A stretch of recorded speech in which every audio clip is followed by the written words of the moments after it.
सरिया सीमेंट बालू का रेट घटा, अब सस्ता पड़ेगा घर बनाना। जानिए आज का ताज़ा भाव। सरिया सीमेंट ब्लू प्राइस टुडे।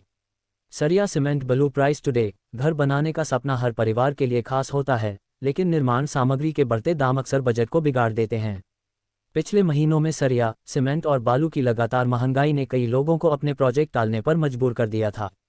अब बाजार से राहत देने वाली खबर सामने आई है। दिसंबर 2025 की शुरुआत में सरिया सीमेंट ब्लू प्राइस टुडे के अनुसार इन सभी प्रमुख सामग्रियों के भाव में उल्लेखनीय गिरावट देखी जा रही है, जिससे मकान निर्माण की लागत कम होने लगी है और लोग फिर से काम शुरू कर रहे हैं। सरिया के दामों में आई राहत। दिसंबर 2025 में सरिया के रेट पहले की तुलना में काफ़ी नरम हुए हैं। बाजार में फिलहाल सरिया लगभग 70,000 से 75,000 रुपये प्रति टन के बीच उपलब्ध है। हाल ही में यही कीमतें 77,000 से 78,000 रुपये प्रति टन तक पहुंच गई थीं, जिससे निर्माण लागत पर भारी असर पड़ रहा था। ये गिरावट करीब 2,500 से 3,000 रुपये प्रति टन तक दर्ज की गई है। विशेषज्ञों का कहना है कि उत्पादन में बढ़ोतरी और मांग के संतुलित रहने के कारण सरिया सीमेंट ब्लू प्राइस टुडे के अंतर्गत सरिया के दाम अभी स्थिर रहने की संभावना है। उद्योग जगत का अनुमान है कि सप्लाई मजबूत रही तो निकट भविष्य में बड़ी उछाल की संभावना कम है। सीमेंट की कीमतों में नरमी से मिली सीधी बचत। निर्माण के हर चरण में सीमेंट की भूमिका अहम होती है, इसलिए इसकी कीमत में छोटा बदलाव भी कुल बजट पर बड़ा फर्क डालता है।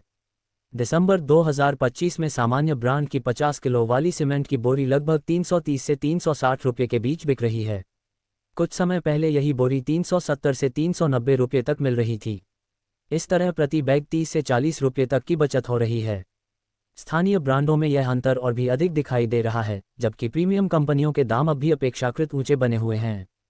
फिर भी सरिया सीमेंट ब्लू प्राइस टुडे के अनुसार मौजूदा दरें उपभोक्ताओं के लिए राहत भरी हैं।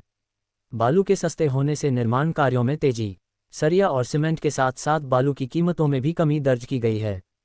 वर्तमान समय में एक ट्रॉली बालू की कीमत लगभग 4,500 से 5,200 रुपये के बीच है। कुछ महीने पहले यही दाम 5,500 से 6,000 रुपये प्रति ट्रॉली तक पहुंच गए थे, जिससे ग्रामीण और शहरी दोनों क्षेत्रों में निर्माण कार्य प्रभावित हुआ था। मानसून के बाद सप्लाई सुधरने, परिवहन लागत घटने और खनन गतिविधियों के सामान्य होने से बालू के भाव नीचे आए हैं। इसका फायदा खासकर उन इलाकों में मिल रहा है जहां सड़क और आवासीय निर्माण परियोजनाएं पहले रुकी हुई थीं।